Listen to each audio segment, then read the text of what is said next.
All right, man, peace. So, brothers, for those of us who are from the New York City area, we know that the Kemba Walker story is a Bronx story. The brother was raised right over in the Bronx in the Soundview projects.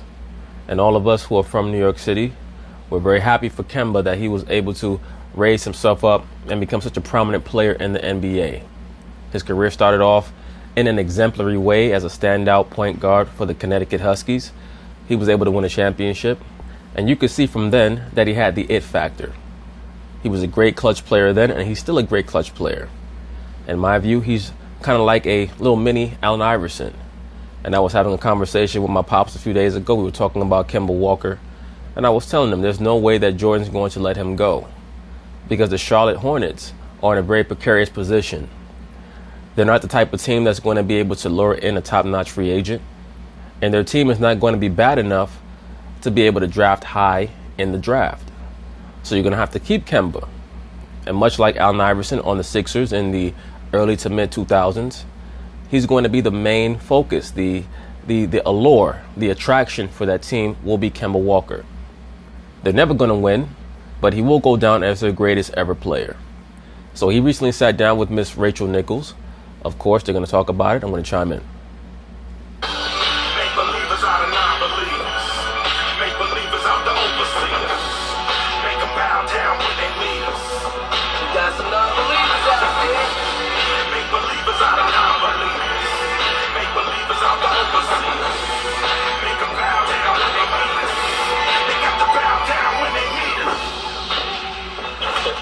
Oh yeah, you know who he is. Two-time All-Star 2011 NCAA Tournament Most Outstanding Player, Kemba Walker. Welcome to the event. I always tell our producers I love those plans. We're going to give it to you. You can have it when you walk into restaurants, when you walk into the barbershop. Just take it with you. You can announce your presence everywhere. Take it. All makes like that? I'll take it. Exactly. In this room, you have all makes. I mentioned All-Star, the All-Star game, of course, in Charlotte this season. How much would it mean to you to have your third All-Star appearance be in your town?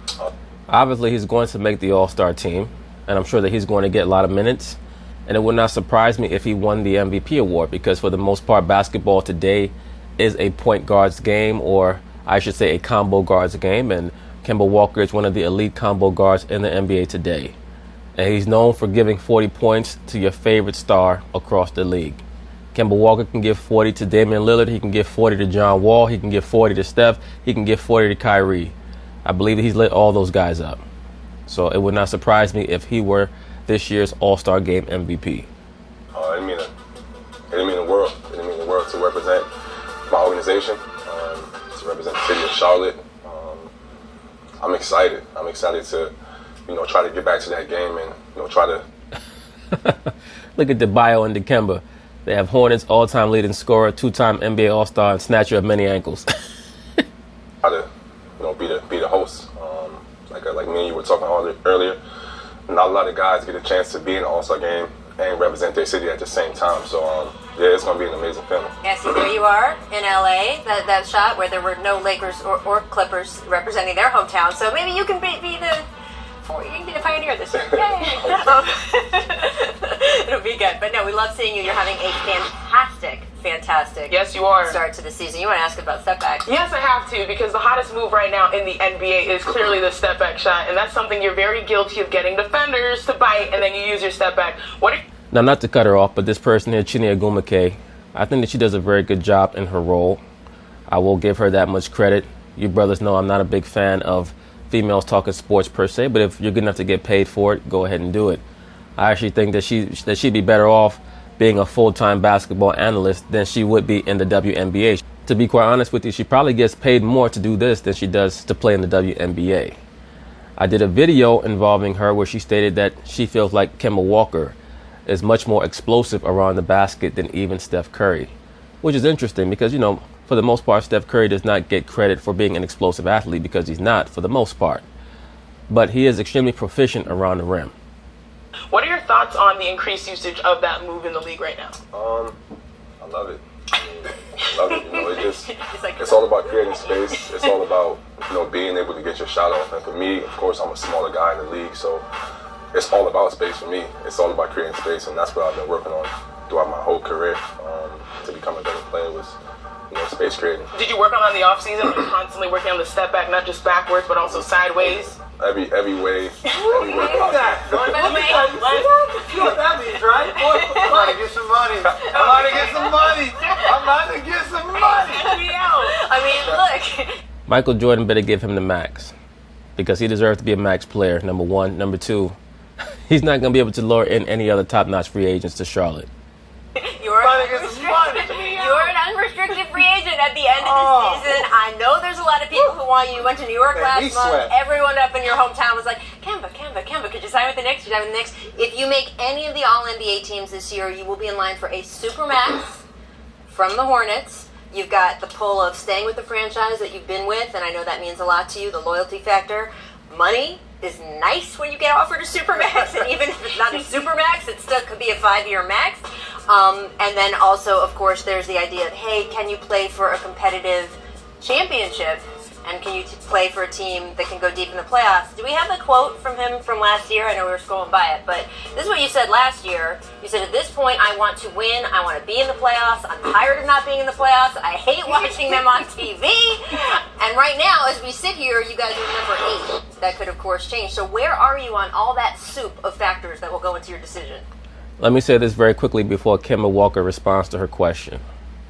It's a great thing to want to be in the playoffs, but it's a whole other thing to be good enough to be the prime mover to lead your team to playoff victories, and I'm not quite sure if he's that guy. That's why I liken him to Allen Iverson, and many people will say, what are you talking about? Allen Iverson got his team to the finals. Yes, he got his team to the finals, but Allen Iverson was not good enough to lead his team to a finals victory, and neither is Kemba Walker.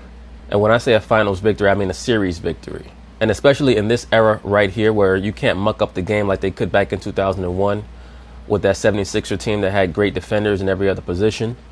It's pretty much a shootout everywhere. Kemba's going to have to be on a team with at least 2 other bona fide all-stars.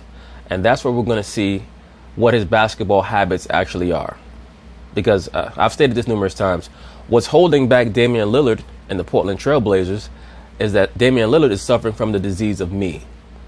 He's infatuated with being the top scorer on the team. He wants to look at his numbers and see that he's averaging 27 points per game and he's on the second team All-NBA and things of that nature. If Damian Lillard wants to win, his point per game is going to have to fall to about 19 to 20 points per game. And those points are going to have to be distributed to other players. Can Kemba Walker do that if he decides to leave Charlotte?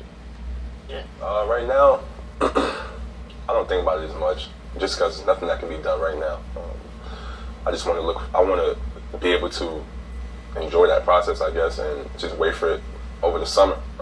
But yeah, I do want to be in the playoffs, and I think we can. Even with the team we have now, I think we can be in the playoffs. And when you get to the playoffs, anything's possible. So yeah, I'm just looking forward to trying my best to lead my team to the playoffs this season. Then when that time comes for free agency, I'll just go through that process. So that was said in March. That was very diplomatic. It was beautiful. But I'm not here for that. He's going to get your job. That was very, very good. He's got it. Yeah. It's already done. Yeah. He's already got better accolades, so it doesn't matter, right? No, so that was said in March of 2018. So obviously it was right around playoff time. But I want to go back to February when you're talking about the trade deadline, right? And everybody wants Kemba Walker, right? You hear all of these things. Your team, is hearing all these things. Everybody wants you. They know that that free agency is coming up on you, and they're in the decision: should we rebuild? You're a valuable asset. How did you handle it? I know how you handled it because you're having a career year. But what was your focus like right around the trade deadline, and then going into the summer, knowing that people wanted you and people were trying to get you?